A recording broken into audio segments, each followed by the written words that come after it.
কাতারের দোহায় বিমানবন্দরে প্রধান উপদেষ্টাকে লাল গালিচা অভ্যর্থনা। 4 দিনের সফরে যোগ দিবেন আর্থনা সম্মেলনে। চট্টগ্রামের নামে রাজধানীর মহল্লায় সরব কিশোর গ্যাং। ভীত স্কুল শিক্ষার্থীরা পৃষ্ঠপোষকদের আইনের আওতায় আনার দাবি।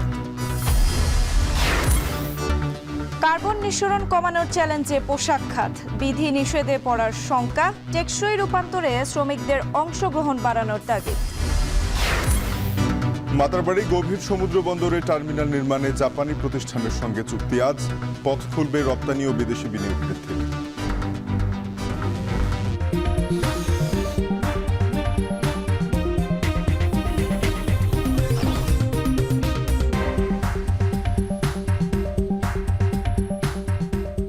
স্বাগত। এখন সকালে আপনাদের সাথে পুরো আয়োজনে থাকবো আমরা দুজন, আমি তানজিম শাফিন এবং আমি সুমাইয়া রাত্রি।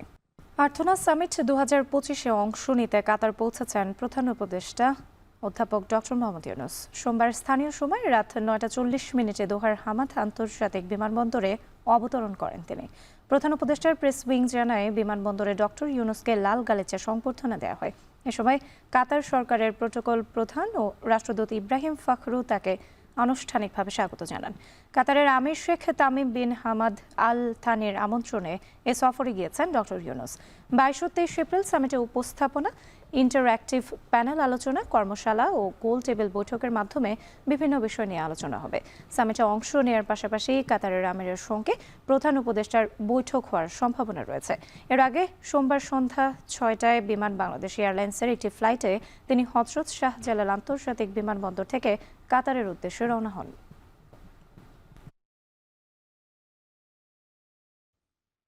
বয়স 13 থেকে 22, হাতে দেশি বিদেশি অস্ত্র। চট্টগ্রাম নামে রাজধানীর গলি থেকে পাড়া মহল্লায় গজিয়ে উঠছে কিশোর গ্যাং। গ্যাং সদস্যদের নাম মুখে নিতেই ভীত স্কুল শিক্ষার্থীরা। হিসেব বলছে, দেশে কিশোর গ্যাংয়ের 237টি দল রয়েছে, যার মধ্যে 184টি ঢাকা ও চট্টগ্রামে। এই গ্যাংয়ের পৃষ্ঠপোষকদের আইনের আওতায় আনা না গেলে অপরাধ দমন সম্ভব নয় বলে মনে করেন বিশ্লেষকরা। বিস্তারিত হাবিবুর রহমান হৃদয়ের ক্যামেরায়, আরিফ হোসেনের প্রতিবেদনে।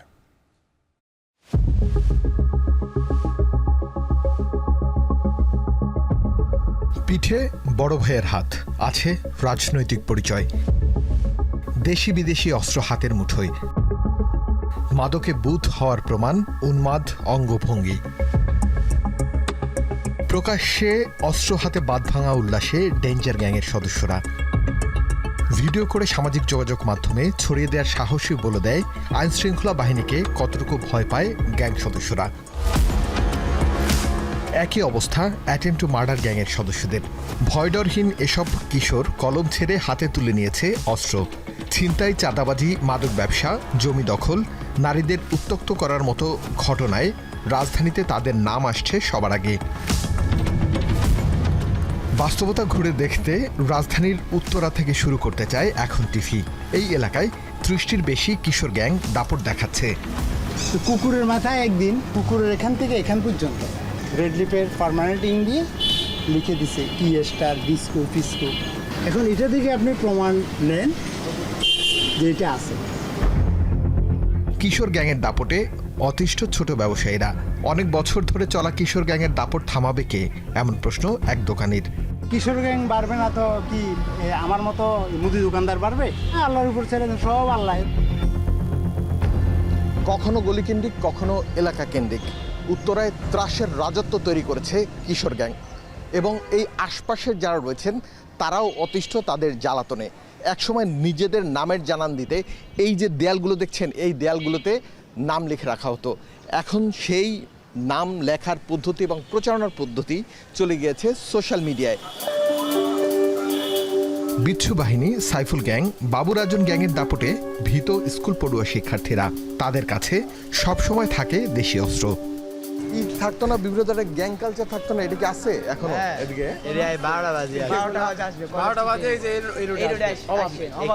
একজন নাম আছে ডেঞ্জার আলম, ঠিক আছে?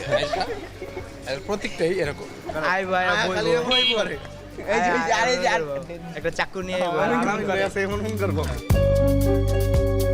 আধিপত্য বিস্তার, পাড়ার নিয়ন্ত্রণ ও স্কুল মোড়ে দাঁড়িয়ে ছোট বাচ্চাদের মনস্তাত্ত্বিকভাবে জিম্মি করা যাদের কাজ। এরা কি কোনো পড়ালেখা করে কোথাও? কিসের পড়ালেখা? আপনারা কি কোনো ভিডিও টিডিও করে থাকেন তো পরবর্তীতে আমাদের সমস্যা আছে, বুঝতে পারছেন?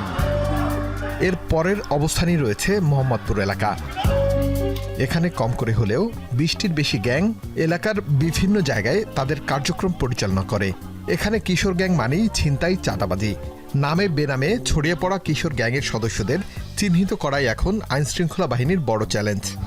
এই পায়ের ভিতরে কষ্টে মাইরা টাকা লইয়া দিতাম বাজারে, টুপির ভিতরে টাকা নিতাম, এরকম টুপি মাথায় দিয়ে এরপর টাকা লইয়া দিতাম বাজারে। আমরা মোবাইল বিক্রি করি, অনেক কাস্টমার এসে বলে যে ভাই মোবাইলটা নিয়ে গেছে। মেইন রোডের পরে ওদিকে নবোদয়, চন্দিনা, এদিকে ভিতরের গল্লিতে গেলে ওদিকে ছিনতাইয়ের শিকার হতো। এবার আসা যাক নামকরা স্কুল কলেজের আধিপত্য বিস্তার নিয়ে। প্রায় সময় ঢাকা কলেজ ও সিটি কলেজ সংঘর্ষে জড়ায়।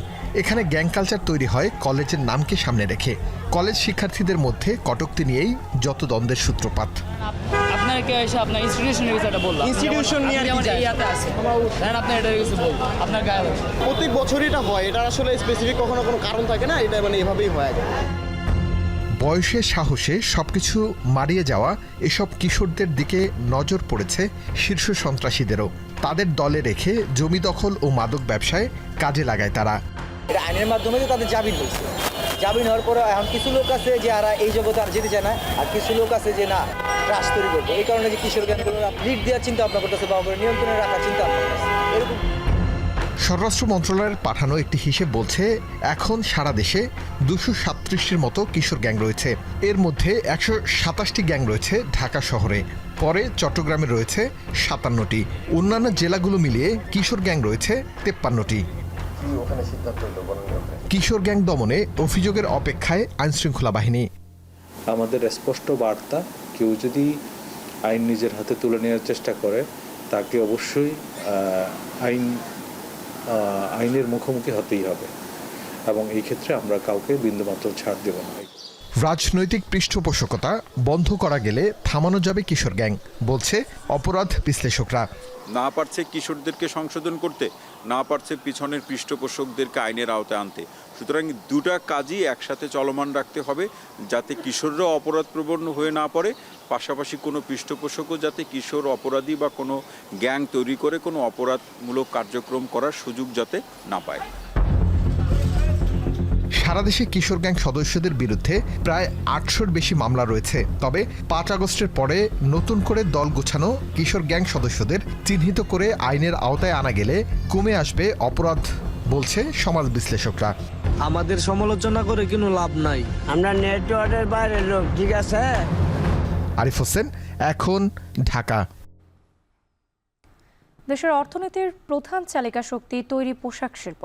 বিশ্ববাজারে যখন মেড ইন বাংলাদেশ এক স্বীকৃত ব্র্যান্ডে পরিণত হয়েছে, তখনই এই শিল্প পড়ছে নতুন চ্যালেঞ্জ, জলবায়ু সংকটের মুখে।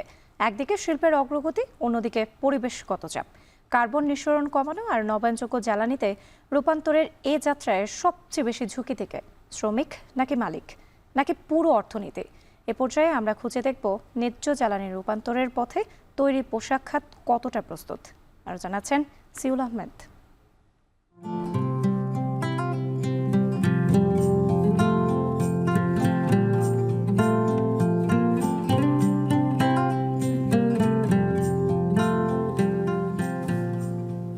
2024-25 অর্থবছরের প্রথম 9 মাসে জুলাই থেকে মার্চ পর্যন্ত তৈরি পোশাক খাত থেকে বাংলাদেশ আয় করেছে 30.25 বিলিয়ন মার্কিন ডলার, যা আগের বছরের তুলনায় 10.84% বেশি। তবে এই উন্নয়নের পেছনে রয়েছে একটি অন্ধকার দিক। উৎপাদন বাড়ছে, সাথে বাড়ছে জীবাশ্ম জ্বালানির ব্যবহার, ফলে কমছে প্রাকৃতিক সম্পদ আর বাড়ছে বৈশ্বিক তাপমাত্রা। তৈরি পোশাক খাত একাই দেশের মোট গ্রিনহাউস গ্যাস নির্গমনের 15.4%-এর জন্য দায়ী। একদিকে টেকসই জ্বালানির দাবি, অন্যদিকে নিত্য নতুন প্রযুক্তি। অটোমেশনে উৎপাদনশীলতা বাড়লেও শ্রমিকদের জ্ঞান দক্ষতা কি সেই হারে বাড়ছে? সরকারের কাছে একটাই অনুরোধ যে এটা যদি না থাকে কখনো, তখন আমাদের এমন একটা পরিস্থিতি করে দেয় যেটা করে আমরা সমাজলীভাবে চলতে পারবো। আমাদেরকে অন্য কোনো কাজের প্রশিক্ষণ দিলে হয়তো অন্য কাজ করলে আমরা চলতে পারবো, যদি কাজ নাই দেয় আমরা তো চলতে পারবো না। ইলেকট্রিক কাজ শিখতে পারি, তারপরে টেলারি কাজ শিখতে পারে, অনেকে দেখা গেছে আপনার মাঠে কাজ শিখতে পারে। বিশেষজ্ঞরা বলছেন বাংলাদেশে জাস্ট ট্রানজিশন বা ন্যায্য জ্বালানি রূপান্তরের পথে রয়েছে বড় কিছু বাধা, যেমন নীতিগত অস্পষ্টতা, অর্থায়নের সংকট এবং সবচেয়ে গুরুত্বপূর্ণ শ্রমিকদের অংশগ্রহণের ঘাটতি। নতুন যে নবায়নযোগ্য জ্বালানি পলিসি গভর্নমেন্ট তৈরি করছে, সেখানে এই ডিউটিগুলো শুল্কে অব্যাহতি দেওয়ার কথা বলা আছে। সেটা যদি করা হয় তাহলে এই ট্রানজিশনটা দ্রুত হবে। এমপ্লয়মেন্টটা হতে হবে তাদের যে এক্সিস্টিং স্কিল আছে সেটাকে আপস্কেল করা, নতুন কিছু না। নতুন কিছু করলে সেটা তাদের পক্ষে সম্ভব হবে না। পোশাক শিল্পে নবায়নযোগ্য জ্বালানিতে রূপান্তর শ্রমিকদের ভবিষ্যৎ সুরক্ষারও প্রশ্ন। তাই এই রূপান্তরে শ্রমিকদের স্বার্থকে অগ্রাধিকার দেওয়ার দাবি শ্রমিক সংগঠনগুলোর। যে জাস্ট ট্রানজ্যাকশনের যে ব্যাপারগুলো, এগুলো তার জানাটা একেবারে অসম্ভব ব্যাপার। মানে তারা আসলে জানে না এই ব্যাপারে। তাদেরকে যেন একটা অল্টারনেটিভ কাজের ব্যবস্থা করে দেন। অল্টারনেটিভ কাজের ব্যবস্থা না করে হঠাৎ করে একদিন দেখা গেল শ্রমিক এসে অটোমেশন হয়েছে এবং তার মেশিন আর নাই, এখানে সে আর কাজ করতে পারছে না। এইরকম একটা পরিস্থিতি যেন না হয়। পোশাক শিল্প মালিকরা বলছেন জলবায়ু সহনশীল কর্মসংস্থান তৈরির জন্য মালিকদের বিনিয়োগে উৎসাহিত করতে হবে। নবায়নযোগ্য প্রযুক্তি আমদানির ক্ষেত্রে শুল্ক হ্রাস করারও আহ্বান জানান তারা। আমাদের সেক্টরেই তাকে অন্য কোথায় প্লেসমেন্ট করা যায়, তাকে মাল্টি স্কিল অপারেশন শেখানো। আমাদের যখন নাকি একটা জায়গাতে লোক কম লাগে, তখন এটার প্রোডাক্টিভিটি বাড়ার কারণে আমার কিন্তু আরেকটা কর্মসংস্থান আমার ফ্যাক্টরির মধ্যে সৃষ্টি হয়। সেই জায়গাগুলোতে তাদেরকে মাল্টি স্কিল শেখানোর জন্য অলরেডি আমরা একটা প্রজেক্ট চালু করেছি, শ্রমিককে মাল্টি স্কিল দক্ষতা তাকে দেওয়া, যে কোনো কারণে যদি তার একটা স্কিলের সমস্যা হয় তাহলে সে অন্য স্কিল দিয়েও যেন সে তার কাজটা চালিয়ে যেতে পারে। নীতি সংশ্লিষ্টরা বলছেন যে কোনো রূপান্তরে সমন্বয়হীনতার কারণে এক পক্ষ সবসময় ক্ষতিগ্রস্ত হয়। তবে কিভাবে তাদের ক্ষতিপূরণ নিশ্চিত করা যায় তা নিয়ে নীতি পরিকল্পনায় কাজ করছে অন্তর্বর্তী সরকার। আমরা সবচেয়ে বেশি জোর দিচ্ছি যে এই ন্যায্য রূপান্তরের জন্য কি কি দরকার এবং তার জন্য শিল্পকে এবং শ্রমিককে কিভাবে প্রস্তুত হওয়া দরকার, এটি একটি। আর যারা এই পলিসিগুলো করতেছে তাদের মধ্যে সমন্বয় করা, আর সেখানে প্রত্যেকটা জায়গায় যাতে শ্রমজীবী মানুষের প্রতিনিধিদের, শিল্পের প্রতিনিধিদের অংশগ্রহণ থাকে। বিশেষজ্ঞরা মনে করেন টেকসই বিনিয়োগ, গ্রিন ফান্ডের কার্যকর ব্যবহার এবং অংশীদারিমূলক নীতির মাধ্যমে সম্ভব হবে এই জ্বালানি রূপান্তর।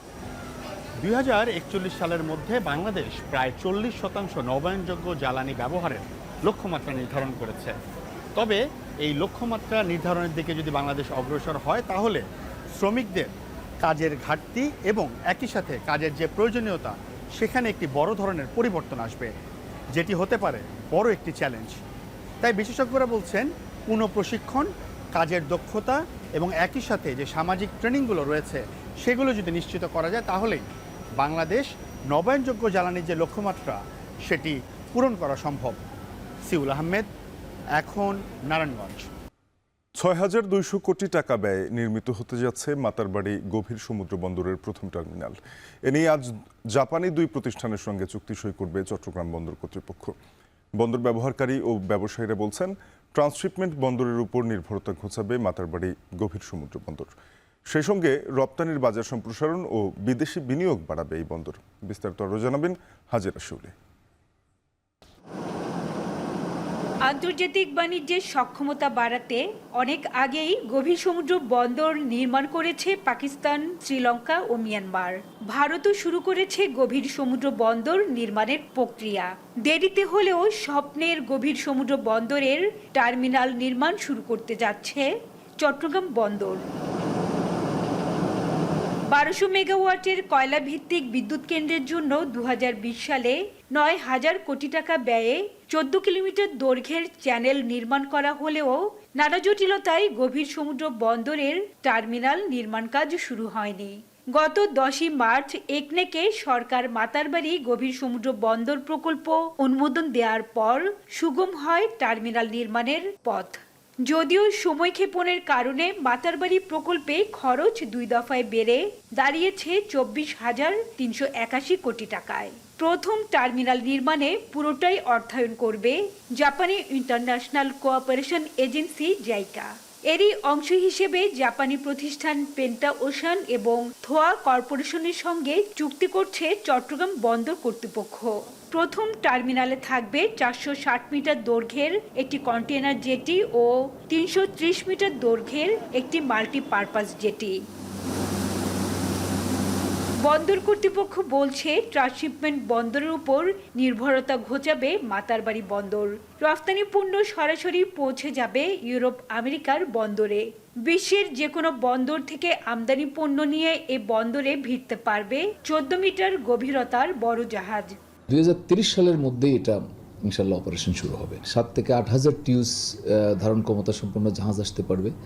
এখানে প্রায় 13 থেকে 14 মিটার ড্রাফট থাকবে এবং আমাদের যে ট্রান্সশিপমেন্ট পোর্টের উপরে যে নির্ভরতা সেটা অনেকটা কমে আসবে। এখানে সরাসরি জাহাজগুলো, বড় জাহাজগুলো আসতে পারবে। ব্যবসায়ীদের আশা, গভীর সমুদ্র বন্দর হলে পণ্য খালাস ও পরিবহন ব্যয় কমবে 15 থেকে 20%। আগে যেখানে পণ্য পাঠাতে 4 সপ্তাহ সময় লাগত, মাতারবাড়ি বন্দর হলে তা অর্ধেকে নেমে আসবে। বিদেশি বিনিয়োগ বাড়ানোর পাশাপাশি 100টি অর্থনৈতিক অঞ্চলের চাহিদা পূরণে গুরুত্বপূর্ণ নিয়ামক হবে এই বন্দর। মাতারবাড়ির ওখানে ভেসেল আসলে তো হবে না, ওখান থেকে কত দ্রুত মালামাল ডিসপ্যাচ করতে পারি, কত দ্রুত ঢাকায় পৌঁছাতে পারে, উত্তরবঙ্গে তো মানে দক্ষিণাঞ্চলে যেতে পারে, চট্টগ্রামে চলে আসতে পারে। মানে গভীর সমুদ্র বন্দরের সাথে কানেক্টিভিটিটা এমন হতে হবে যেন খুব দ্রুততার সাথে মালামালগুলো ডিসপ্যাচ করা যায়। সময় সাশ্রয়ী হবে মাতারবাড়ি বন্দর, যেটা হচ্ছে আমরা যে ইম্পোর্টগুলো করি এক্সপোর্টের জন্য এখান থেকে সরাসরি এক্সপোর্ট চলে যাচ্ছে, সেটাও ব্যয় সাশ্রয়ী এবং সময় সাশ্রয়ী হবে। কিন্তু এটি সব কয়টা ডিপেন্ড করবে ব্যবসার চাহিদা, ব্যবসা কীভাবে এক্সপ্লোর করবে। মাতারবাড়িতে এলাকাতেই বিশাল ব্যবসা হবে এবং ওখানে economics free trade economic zone হবে, এরকম চিন্তাভাবনা আছে। টার্মিনাল নির্মাণ শেষে 2030 সালেই যেন গভীর সমুদ্র বন্দরের বাণিজ্যিক কার্যক্রম চালু করা যায়। এজন্য প্রয়োজনীয় যন্ত্রপাতি কেনা সহ কিভাবে বন্দর পরিচালিত হবে, কারা টার্মিনাল পরিচালনা করবে, সবকিছুর জন্য সুনির্দিষ্ট পরিকল্পনা নেয়ার আহ্বান বন্দর ব্যবহারকারীদের। অনেক ক্ষেত্রে আমরা দেখতে পাই যে টার্মিনাল রেডি হয়ে গেছে কিন্তু অপারেশনে যেতে পারছে না, যেহেতু আপনার ক্রেন নেই অথবা হ্যান্ডলিং ইকুইপমেন্টগুলো নেই। তো এই সমস্যাটা যাতে এটার ক্ষেত্রে না হয়, মাতারবাড়ির ক্ষেত্রে না হয়। সমীক্ষার তথ্য মতে বছরে 2 থেকে $2.5 বিলিয়ন রাজস্ব আয়ের যোগান দেবে মাতারবাড়ি গভীর সমুদ্র বন্দর। 2টি টার্মিনাল নির্মিত হলে বছরে প্রায় 3 মিলিয়ন টিউএস কন্টেনার হ্যান্ডলিং করবে এই বন্দর। হাজেরা শিউলি, এখন চট্টগ্রাম। সিলেটে কেন্দ্রীয় বাস টার্মিনালের সুফল পাচ্ছে না মানুষ। টার্মিনালের ভেতরের চেয়ে রাস্তায় থাকে অধিকাংশ যানবাহন, ফলে ভোগান্তি রয়ে গেছে আগের মতোই। সঠিক তদারকি না থাকায় ব্যবহার অনুপযোগী হয়ে পড়ছে শত কোটি টাকার স্থাপনা। যদিও সিটি কর্পোরেশন বলছে সম্মিলিত ব্যবস্থাপনা না থাকায় আধুনিক টার্মিনালটির এই দশা। গুলজার আহমেদের প্রতিবেদন, ছবি তুলেছেন অনিল পাল। 2023 আর 2025 সালের ছবির মধ্যে অনেক ফারাক। শুরুর ঝকঝকে পরিবেশ আর নেই সিলেটে নির্মিত দেশের সবচেয়ে আধুনিক এই বাস টার্মিনালের। অযত্ন আর অবহেলায় বিশাল ওয়েটিং লাউঞ্জের চেয়ারগুলো জং ধরে ভেঙে পড়েছে। ইলেকট্রনিক্স ফিটিংসগুলোও আছে ঝুলে। সব জায়গায় পোস্টারের কারণে টার্মিনালের অত্যাধুনিক অনেক জিনিস ব্যবহারের অনুপযোগী হয়ে পড়েছে। অনেক রাগঢাক করেই গত 2 বছর আগে সিলেটের এই কদমতলী বাস টার্মিনালের আনুষ্ঠানিক কার্যক্রম শুরু হয়, কিন্তু উদ্বোধন হয়নি। বছর দুয়েক সময় যেতে না যেতেই ইতিমধ্যে নানান অব্যবস্থাপনায় প্রায় অকেজো হয়ে পড়েছে এই আধুনিক টার্মিনালটি। বরং 117 কোটি টাকা ব্যয়ে যে ধরনের সেবা দেওয়ার কথা তার থেকে যোজন যোজন দূরত্বে রয়েছে কর্তৃপক্ষ। এইটার অবস্থা ওই দেখেন না, ভাঙ্গিয়া ভুঙ্গিয়া পড়িয়া গেছে গা, সবগুলো এলোমেলো হইয়া গেছে। ওই দেখেন না ঘরের বিল্ডিংয়ের কীভাবে ময়লা জমে আছে, পরিষ্কার পরিচ্ছন্নতা নাই। এর মধ্যে আপনার আছে হয়েছে যে তারপরে হাতে অনেক চেয়ার টিয়ার আসলে অনেকে ব্যাঙ্গা ট্যাঙ্গার লইয়া যাচ্ছে আর কি। এগুলো তো নিম্নমানের এলাই জঙ্গার পড়ে গেছে, ভালো মানের উন্নত লাগে, এগুলো তো জঙ্গার পড়লো না। এমন অবস্থার জন্য ইজারাদার প্রতিষ্ঠানের গাফিলতিকে দায়ী করছে সিটি কর্পোরেশন। রক্ষণাবেক্ষণের জন্য আমাদের সবাই যে দায়িত্ব পালন করার কথা, সেই দায়িত্বটা আসলে পালন করে না বিধায়ী এই অবস্থা। নতুন টার্মিনাল নির্মাণের পর সব যানবাহন টার্মিনালের ভেতর রাখার কথা ছিল, কিন্তু বর্তমান চিত্র সম্পূর্ণ বিপরীত। বাস মালিক ও পরিবহন শ্রমিকরা জানান, টার্মিনালের ভেতর পর্যাপ্ত জায়গা না থাকায় বাধ্য হয়ে তাদের যানবাহন বাইরে রাখতে হচ্ছে। ভিতরে জায়গা নাই, তো বিল্ডিং দিয়ে বলে লিছে জায়গা নাই। এই বিল্ডিংয়ের কোনো প্রয়োজন নেই, অত বিল্ডিংয়ের দরকার কি? ভাড়া রাখি, মানুষে চিল্লায়, ড্রাইভার হিসাবে বা জনগণও চিল্লায়, প্রশাসনও চিল্লায়, তারপরে রাখমো কই। গাড়ি দিচ্ছে 100 টাকা টার্মিনালের ভিতরে 300 টাকা ভাড়া। বাস মালিক ও শ্রমিকদের সমন্বয়ের অভাবে টার্মিনালের শৃঙ্খলা ফিরিয়ে আনা সম্ভব হচ্ছে না বলছে সিটি কর্পোরেশন। রোডসের অনেক জায়গা যেটা পাকা আছে তার বাইরে থাকে, তারা এইটাকে মানে পার্কিং হিসাবে হোক ব্যবহার করে এবং ভিতরে আসে না, তারা রাস্তা থেকে আসলে শুরু করে। এখন বাস মালিক তাদের সাথে আমাদের 2টা মিটিং আসলে হয়েছে, মূল ভূমিকাটা তাদের আসলে মানে পালন করতে হবে। দ্রুত সমস্যার সমাধান করে শতাধিক কোটি টাকার বাস টার্মিনালটি ব্যবহার উপযোগী করার তাগিদ সংশ্লিষ্টদের। গুলজার আহমেদ, এখন সিলেট। রাজধানীর তেজগাঁও শিল্পাঞ্চলে ছিনতাইকারী ধরতে গিয়ে ছুরিকাঘাতে আরমান নামের এক যুবক নিহত হয়েছেন। সোমবার সন্ধ্যার দিকে ঢাকা পলিটেকনিকের পাশে পোস্ট অফিসের সামনে এই ঘটনা ঘটে। গুরুতর আহত অবস্থায় তাকে ঢাকা মেডিকেল কলেজ হাসপাতালে নেওয়া হলে রাত 9:30টার দিকে তার মৃত্যু হয়। প্রত্যক্ষদর্শীরা জানান, সন্ধ্যায় 3-4 জনের একটি ছিনতাইকারী দলকে ছিনতাই করতে দেখে চিৎকার করেন আরমান। এ সময় তাকে একা পেয়ে এলোপাতাড়ি ছুরিকাঘাত করে পালিয়ে যায় ছিনতাইকারীরা। অভিযোগ উঠেছে, ঘটনাস্থলে কিছুটা দূরত্বেই পুলিশ থাকলেও ছিনতাইকারীদের ধরতে কোনো পদক্ষেপ নেয়নি। এদিকে রাতে ঘটনাস্থল পরিদর্শন করেন পুলিশের তেজগাঁও বিভাগের কর্মকর্তারা। এ ঘটনায় অভিযুক্তদের কাউকেই এখনো পর্যন্ত শনাক্ত করতে পারেনি পুলিশ। যখন ছিনতাইকার পার দিয়ে দিছে তখন রিক্সার ড্রাইভারটা ও সাথে সাথে ওর সামনে চলে আসছে। পাপ্পু বলল যে ওরে ধরেন ভাই, ওরে ধরেন, রাজু ভাই ওরে ধরেন। ছিনতাইকার সাথে সাথে পলায় গেছে। আমরা এখানকার সিসিটিভি ফুটেজ অস্পষ্ট আসে, দেখা যাচ্ছে যে ও এদিক থেকে দৌড় দিয়ে আসতেছে, ছিনতাইকারীরাও এই দিক থেকে। ওরা 3 জন, ওরা 4 জন ছিনতাইকারীরা, মানে ওই অপোজিটে 4 জন। চিহ্নিত এখনো করতে পারি নাই, তবে পারবো ইনশাল্লাহ। নওগাঁয় সপ্তাহের ব্যবধানে কেজিতে অন্তত 10 টাকা বেড়েছে প্রায় সব ধরনের সবজির দাম। এ নিয়ে আরও জানাতে শহরের পৌর পাইকারি বাজার থেকে যুক্ত হয়েছেন আব্বাস আলী। আব্বাস, কোন সবজির দাম কতটা বাড়লো আর হঠাৎ সবজির দাম বৃদ্ধির কারণ কি? ব্যবসায়ীদের সঙ্গে আপনার কথা হয়েছে কিনা, তারা আসলে এই বিষয় নিয়ে কি বলছেন?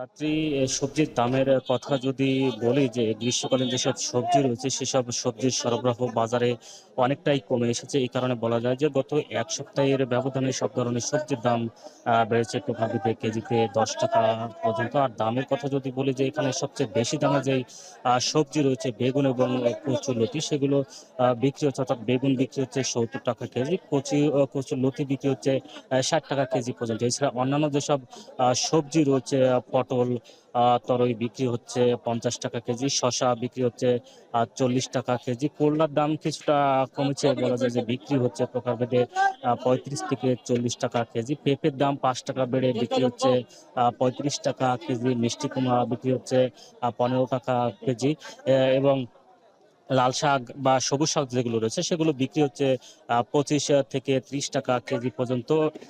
কাঁচামরিচের দামও 10 টাকা বেড়েছে, বিক্রি হচ্ছে 40 টাকা কেজি পর্যন্ত। ডাঁটা বা খুঁড়া বিক্রি হচ্ছে 2 থেকে 3 টাকা পিস, আর লাউ প্রতি পিস বিক্রি হচ্ছে 25 থেকে 30 টাকা।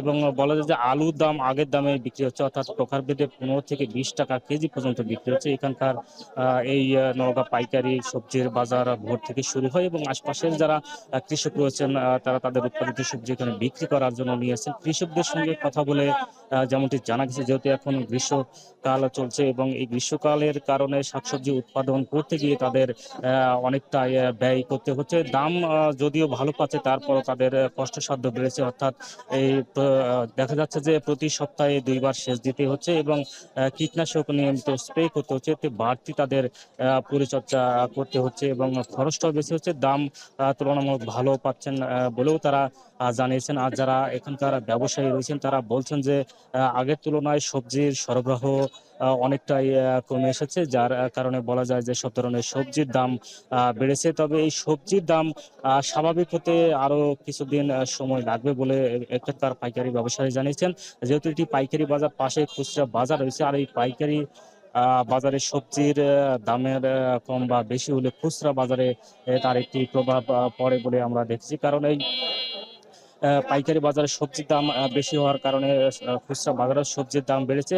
আর যারা ক্রেতা রয়েছেন এই দাম বেড়ে যাওয়ার কারণে অনেকটাই অস্বস্তির মধ্যে পড়েছেন ক্রেতারা। তারা পর্যাপ্ত পরিমাণ আসলে সবজি কেনার কথা থাকলেও তা পাচ্ছে না, পরিমাণে কম করে তাদেরকে কিনতে হচ্ছে। তো এই সব বিষয়ে বলা যায় যে সবজির দাম অনেকটাই চড়া। তো এই ছিল আমার কাছে শাকসবজির বাজার নিয়ে সবশেষ। নওগাঁর সবজি বাজার থেকে যুক্ত ছিলেন আব্বাস আলী। অপরিকল্পিত বাড়িঘর আর স্থাপনা নির্মাণে আশঙ্কাজনক হারে কমছে চাঁদপুরের মেঘনা ধনাগোদা সেচ প্রকল্পের আবাদি জমি। এতে প্রতি বছরই কমছে ফসলের উৎপাদন। কৃষি বিভাগ ও পানি উন্নয়ন বোর্ড বলছে, এভাবে চলতে থাকলে অচিরেই হুমকির মুখে পড়বে দেশের দ্বিতীয় বৃহত্তম এই সেচ প্রকল্প। তালহা জুবাইরের প্রতিবেদন। কৃষিপণ্যের উৎপাদন বৃদ্ধির পাশাপাশি বন্যার পানি থেকে রক্ষায় 1979-80 অর্থ বছরে শুরু হয় মেঘনা ধনাগোদা সেচ প্রকল্পের নির্মাণ কাজ। প্রায় 400 কোটি টাকা ব্যয়ে দেশের দ্বিতীয় বৃহত্তম এই সেচ প্রকল্পের নির্মাণ কাজ শেষ হয় 1988 সালে। শুরুর দিকে এই প্রকল্পে চাষযোগ্য জমি ছিল 15,465 হেক্টর, কিন্তু তা এখন কমে দাঁড়িয়েছে 6,500 হেক্টরে। মতলব উত্তর উপজেলার সিপাহীকান্দি, মান্দারতলী, রাড়ীকান্দি, সোয়ালকান্দি, নন্দলালপুর সহ প্রায় প্রতিটি গ্রামেই কৃষি জমিতে অপরিকল্পিতভাবে গড়ে উঠেছে অসংখ্য ঘরবাড়ি, ব্যবসা প্রতিষ্ঠান সহ স্থায়ী অস্থায়ী নানা স্থাপনা। ফলে সেচ প্রকল্পে কৃষি জমির পরিমাণ হ্রাস পাচ্ছে আশঙ্কাজনক হারে। বাড়িতে জায়গা না থাকলে কিছু করার নাই, তো অবশ্যই তার থাকার জন্য হইলো, ফ্যামিলির মেনটেনের জন্য হইলো কি হয়তো দানে জমি নিতে বাড়ি করে। আশেপাশে তো সবাই কিনতে আছে, এই যে লগের ওইটাও তো কিনা হয়ে গেছে, আবার এই যে এখন বাড়ি, এই বাড়ি, এই পাশেও তো বাড়ি আছে। তো অনেক বর্গা টর্গা করে খাইতাম, তো অনেক বাড়ি ঘর হওয়াতে আমরা জমি চাষ করে খাইতে পারতাছি না বা আমিও লাভবান হইতে পারতাছি না। অনেক বর্তমান সব জায়গা কিনা হয়ে যাইতেছে, মানুষের কৃষকের জমিন চাষ করা যায় কম। মেঘনা ধনাগোদা সেচ প্রকল্প থেকে প্রতি বছর ধান, ভুট্টা সহ প্রায় 1,11,000 মেট্রিক টন বিভিন্ন ফসল উৎপাদন হয়। এর মধ্যে ধানই উৎপাদন হয় প্রায় 89,000 মেট্রিক টন। সেচ প্রকল্প এলাকার কৃষি জমি যাতে অকৃষি খাতে ব্যবহার না হয় সে ব্যাপারে পদক্ষেপ নেওয়ার কথা বলছেন কৃষি বিভাগ ও পানি উন্নয়ন বোর্ড। প্রতিনিয়ত লোকজন ঘরবাড়ি করছে, ঘরবাড়ি করলে যেটা হয় যে সেচ জমির পরিমাণ কমে যাচ্ছে। তো বিষয়টা আসলে অ্যালার্মিং। তো আমরা ভবিষ্যতে এটা জেলা প্রশাসনের সঙ্গে সমন্বয় করে এটা পদক্ষেপ নেব। আমরা বিভিন্ন ফোরামে, বিশেষ করে জেলা সমন্বয় মিটিং এবং অন্যান্য মিটিং আমরা বলে থেকে যে উৎপাদন যে হারে জমি যে হারে কমে যাচ্ছে, তা আমাদের উৎপাদন বাড়তে একসময় জমি যদি আরো বেশি কমে যেত তাহলে আমাদের খাদ্যের যোগান দিতে পারত। চলতি বছর মেঘনা ধনাগোদা সেচ প্রকল্পে বড় আবাদ হয়েছে প্রায় 6,500 হেক্টর জমিতে, যেখান থেকে প্রায় 29,000 মেট্রিক টন ধান উৎপাদনের লক্ষ্যমাত্রা নির্ধারণ করা হয়েছে। তালহা জুবাইর, এখন চাঁদপুর। এবার আন্তর্জাতিক প্রসঙ্গ। দীর্ঘদিন ধরেই বেসামরিক উদ্দেশ্যে নিজেদের পারমাণবিক কর্মসূচি পরিচালনার দাবি করে আসছে ইরান। তবে তাদের এমন বক্তব্যে বিশ্বাস নেই যুক্তরাষ্ট্র সহ আন্তর্জাতিক পরমাণু সংস্থার। পারমাণবিক বোমা তৈরির অভিযোগ এনে তেহরানের উপর নিষেধাজ্ঞা দিয়ে রেখেছে যুক্তরাষ্ট্র, ইউরোপীয় ইউনিয়ন ও জাতিসংঘ। এবার আলোচনার সমাধান না আসলে ইরানে হামলাও চালাতে পারে ট্রাম্প প্রশাসন। আর জানাচ্ছেন তানভীর জনি। দফায় দফায় আলোচনা করেও পরমাণু ইস্যুতে সিদ্ধান্তে পৌঁছাতে পারছে না ইরান ও যুক্তরাষ্ট্র। ওমানের মধ্যস্থতায় একটি গ্রহণযোগ্য চুক্তিতে পৌঁছাতে পরোক্ষ আলোচনা চালিয়ে যাচ্ছে দুই পক্ষ। নতুন করে চুক্তিতে না আসলে ইরানের পারমাণবিক কর্মসূচিতে হামলা চালানোর হুমকিও দিয়ে রেখেছেন মার্কিন প্রেসিডেন্ট ডোনাল্ড ট্রাম্প। ইরান শুরু থেকেই বলে আসছে তাদের পারমাণবিক কর্মসূচি কেবল বেসামরিক উদ্দেশ্যেই পরিচালিত হচ্ছে, পারমাণবিক অস্ত্র তৈরির কোনো চেষ্টাই করছে না তারা। তবে তেহরানের এমন বক্তব্যে বিশ্বাস নেই আন্তর্জাতিক আণবিক সংস্থা এবং যুক্তরাষ্ট্রসহ পশ্চিমা মিত্র দেশগুলোর। 2002 সালে ইরানের বিরুদ্ধে পারমাণবিক অস্ত্র বিস্তার রোধ চুক্তি লঙ্ঘনের অভিযোগ ওঠে। তখন থেকেই সন্দেহ আরও ঘনীভূত হয়। পারমাণবিক অস্ত্র তৈরিতে 90% পর্যন্ত বিশুদ্ধ ইউরেনিয়াম প্রয়োজন, যেখানে ইরানকে মাত্র 3.5% ইউরেনিয়াম মজুতের অনুমতি দেয়া হয়েছে। তবে গেল মাসে আন্তর্জাতিক আণবিক সংস্থা জানায় ইরান 60% পর্যন্ত বিশুদ্ধ ইউরেনিয়াম সমৃদ্ধ করেছে, যা দিয়ে কমপক্ষে 6টি পারমাণবিক অস্ত্র তৈরি সম্ভব। এগুলো তৈরিতে খুব বেশি সময়েরও প্রয়োজন হবে না তেহরানের। Iran has escalated by advancing its program significantly. It is enriching uranium at higher levels. It has amassed more centrifuges, while intelligence agencies say that they do not believe Iran has decided yet. এর জেরে যুক্তরাষ্ট্রসহ জাতিসংঘ ও ইউরোপীয় union 2010 সাল থেকে ইরানের উপর ব্যাপক হারে অর্থনৈতিক নিষেধাজ্ঞা দেয়। এতে তেল বিক্রি বন্ধের পাশাপাশি তেহরানের 10,000 কোটি মার্কিন ডলারের বৈদেশিক সম্পদ জব্দ করা হয়, যা দেশটিকে অর্থনৈতিক মন্দার দিকে ঠেলে দেয়। তবে ইরান বলছে ইউরেনিয়াম সমৃদ্ধকরণ বন্ধ করবে না তারা। البته ما در فاصله جلسه قبل تا این جلسه مواضع مختلفی رو از طرف مقامات آمریکایی شنیدیم، بعضا مواضع متضادی رو و این اصلا به نظر من کمک کننده به روند যুক্তরাষ্ট্রের দাবি ইরানকে তার পারমাণবিক কর্মসূচি সীমিত করতে হবে। এছাড়া তাদের সব পারমাণবিক স্থাপনা পরিদর্শনে অনুমতি দিতে হবে আন্তর্জাতিক আণবিক সংস্থাকে। একই দাবিতে সোচ্চার ইসরায়েলও, কারণ ইরানকে নিজেদের অস্তিত্বের হুমকি হিসেবে দেখে ইসরায়েল। তবে ইরানের সঙ্গে কার্যকর একটি চুক্তির বিষয়ে আশাবাদী Trump. With Iran, they can't have a nuclear weapon, and if they have a nuclear weapon, you'll all be very unhappy. You'll all be very unhappy because your life will be in great danger. ইরানের পারমাণবিক অবকাঠামোতে হামলা চালানোর সামরিক সক্ষমতা আছে যুক্তরাষ্ট্র ও ইসরায়েলের। তবে এ ধরনের অভিযান জটিল ও ঝুঁকিপূর্ণ, কারণ মূল পারমাণবিক স্থাপনাগুলো ভূগর্ভে নির্মিত। ইরানও নিজেদের রক্ষায় ছেড়ে কথা বলবে না। বিশেষজ্ঞদের মতে এতে আঞ্চলিক সংঘাত আরও বিস্তৃত হবে। তানভীর চানি, এখন বিশ্ব। স্ট্রোক ও হার্ট ফেলিয়ারে মারা গেছেন খ্রিস্টানদের সর্বোচ্চ ধর্মগুরু পোপ ফ্রান্সিস। বিষয়টি নিশ্চিত করেছে ভ্যাটিকান সিটি। দীর্ঘদিন অসুস্থ থাকার পর সোমবার ভ্যাটিকানে শেষ নিঃশ্বাস ত্যাগ করেন 88 বছর বয়সী এই ধর্মযাজক। তার মৃত্যুতে শোকের ছায়া পড়েছে গোটা বিশ্বে। আর্জেন্টিনা, ইতালি, স্পেন সহ বিশ্বের বিভিন্ন দেশের চার্চের সামনে জড়ো হয়েছেন খ্রিস্টান ধর্মাবলম্বীরা। কান্নায় ভেঙে পড়েছেন অনেকে। পোপের মৃত্যুতে শোক জানিয়েছেন পশ্চিমা বিশ্বের নেতারা। শোক জানিয়েছেন জাতিসংঘ মহাসচিব অ্যান্তোনিও গুতেরেসও। পোপকে মানবতার ঐক্যের প্রতীক বলে উল্লেখ করেন তিনি।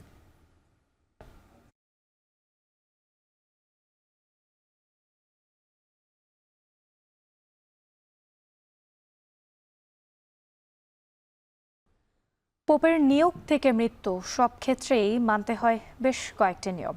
নতুন পোপ বেছে নিতে পার করতে হয় কয়েকটি ধাপ। ভ্যাটিকানের রাষ্ট্রপ্রধান ছাড়াও বিশ্বের বিভিন্ন প্রান্তে ছড়িয়ে থাকা চার্চের আধ্যাত্মিক নেতাও ছিলেন পোপ ফ্রান্সিস। আর জানাচ্ছেন তানভীর সোনি। খ্রিস্ট সম্প্রদায়ের সর্বোচ্চ ধর্মগুরু 266তম পোপ ফ্রান্সিস 2013 সালে নিয়োগ পান। বিশ্বের 120 কোটি ক্যাথলিক খ্রিস্টান সম্প্রদায়ের আধ্যাত্মিক নেতা হিসেবে নিজেকে তিনি তুলে ধরেন বহুমাত্রিক পরিবর্তনের অগ্রদূত হিসেবে। প্রায় 1300 বছরের মধ্যে প্রথম অ-ইউরোপীয় পোপ ফ্রান্সিসের জন্ম আর্জেন্টিনায়। পোপের মৃত্যুর খবর বেশ কিছু প্রক্রিয়ার মাধ্যমে আনুষ্ঠানিকভাবে ঘোষণা দেওয়ার রিয়াজ রয়েছে ভ্যাটিকান সিটিতে। কার্ডিনাল ক্যামের ল্যাঙ্গোরের সামনে একজন চিকিৎসক পোপের পালস পরীক্ষা করেন। এরপর পোপের নাম ধরে 3 বার ডাকা হয়। সাড়া না মিললে অফিসিয়ালি মৃত্যু নিশ্চিত করেন পোপের পরের অবস্থানে থাকা কার্ডিনাল ক্যামের ল্যাঙ্গো। যদিও অতীতে পোপের মাথায় রূপার হাতুড়ি দিয়ে 3 বার আঘাত করে মৃত্যুর খবর নিশ্চিত করা হতো। মৃত ঘোষণার পর পোপের হাতে থাকা রিং অফ ফিশারম্যান খুলে নিয়ে তা নষ্ট করে দেওয়া হয়। এই আংটি হলো পোপের পরিচয়। প্রত্যেক পোপের জন্য আলাদা করে তৈরি করা হয় রিং বা আংটি। পোপের মৃত্যুতে 9 দিনের শোক ঘোষণা করে চার্চ। নিয়ম অনুযায়ী পোপকে সমাহিত করতে হয় মৃত্যুর 4 থেকে 6 দিনের মধ্যে। পোপের মৃত্যু ও নতুন পোপ নির্বাচনের মধ্যবর্তী সময়কে বলা হয় সেডে ভ্যাকান্তে, অর্থাৎ আসন খালি। এই সময় চার্চের প্রশাসনিক দায়িত্ব থাকে কলেজ অফ কার্ডিনালদের উপর। তারাই মূলত নতুন পোপ বেছে নেয়ার যাবতীয় আয়োজন করেন। পোপের মৃত্যুর 15 থেকে 20 দিন পর শুরু হয় নতুন পোপ নির্বাচনের ভোটাভুটি।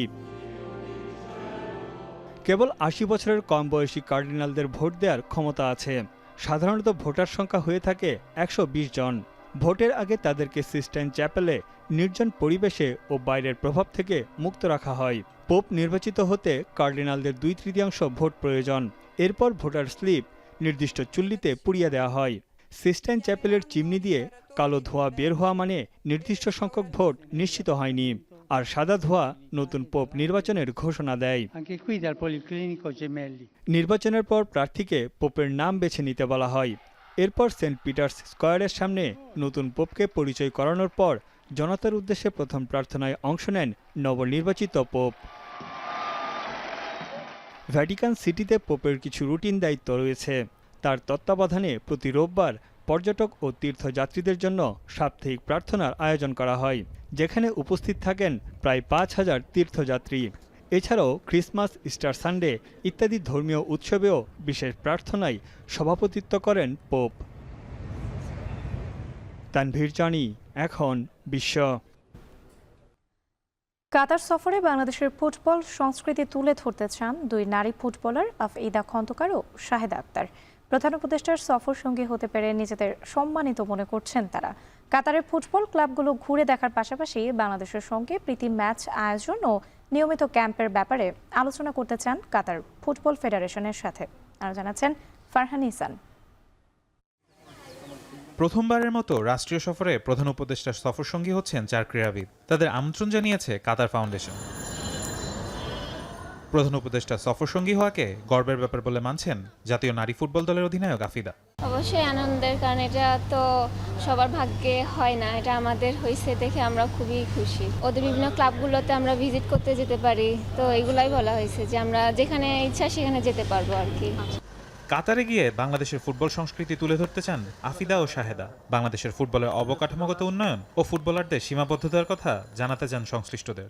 আমাদের প্ল্যান হচ্ছে আমাদের ফুটবলটাকে কিভাবে ওখানে তুলে ধরবো, আমাদের ফুটবলটাকে কিভাবে ওখানে গিয়ে আমরা ভালো করতে পারবো। যে আমাদের তো তেমন ফ্যাসিলিটিস এখানে আমরা পাই না, যদি আমরা ওখানে গিয়ে ক্যাম্প করার সুযোগ পাই, তো এইটাই হচ্ছে আমাদের মেইন উদ্দেশ্য থাকবে, যে হচ্ছে বাংলাদেশের ফুটবলটাকে ওখানে তুলে ধরা যায়। বিভিন্ন ক্লাবের মাঠে গিয়ে আমাদের প্র্যাকটিস করতে হচ্ছে, তো মাঠটাই সবচেয়ে বেশি সমস্যা। ওই দেশের যে ফুটবলার বা হচ্ছে যারা আছে তাদের সাথে আমাদের দেখা করাবে, তো তখন এই বিষয় নিয়ে কথা বলতে হবে। যে ওয়ার্ল্ড কাপ যেখানে ফাইনাল হয়েছে অবশ্যই এটা দেখার ইচ্ছা আছে, তো বড় বড় ফুটবল একাডেমিগুলো ঘুরে দেখার ইচ্ছা আছে। আমরা বলবো যে আমাদের বাংলাদেশের ফুটবলের কেমন অবস্থা, তারপর ওনাদের কেমন অবস্থা অবশ্যই জানতে চাইবো। তো আবার চেষ্টা করব যে যেন মানে ওনাদের সাথে ফ্রেন্ডলি ম্যাচ খেলা হয়। কাতারের আইকনিক লুসাইল স্টেডিয়াম ঘুরে দেখতে চান দুই নারী ফুটবলার। সেই সাথে কাতারের ক্লাবগুলোর সাথেও পরিচিত হতে চান তারা। ফারহান ইসান, এখন, ঢাকা। শেষ করব এখন সকাল। তবে যাওয়ার আগে শিরোনামগুলো আরও একবার। কাতারের দোহায় বিমানবন্দরে প্রধান উপদেষ্টাকে লাল গালিচা অভ্যর্থনা। 4 দিনের সফরে যোগ দেবেন আর্থনা সম্মেলনে। চটকদার নামে রাজধানীর মহল্লায় সরব কিশোর গ্যাং। ভীত স্কুল শিক্ষার্থীরা পৃষ্ঠপোষকদের আইনের আওতায় আনার তাগিদ। কার্বন নিঃসরণ কমানোর চ্যালেঞ্জে পোশাক খাত, বিধি নিষেধে পড়ার শঙ্কা। টেকসই রূপান্তরে শ্রমিকদের অংশগ্রহণ বাড়ানোর তাগিদ। মাতারবাড়ি গভীর সমুদ্র বন্দরের টার্মিনাল নির্মাণে জাপানি প্রতিষ্ঠানের সঙ্গে চুক্তি আজ। পথ খুলবে রপ্তানি ও বিদেশি বিনিয়োগ বৃদ্ধি। এ ছিল এখন সকালের আয়োজনে। এখন টেলিভিশন ওয়েবসাইটে দেখতে ভিজিট করুন www.ekon.tv। যুক্ত থাকুন ফেসবুকে facebook.com/tv.ekon এবং ইউটিউবে দেখতে ভিজিট করুন youtube.com/c/ekontv।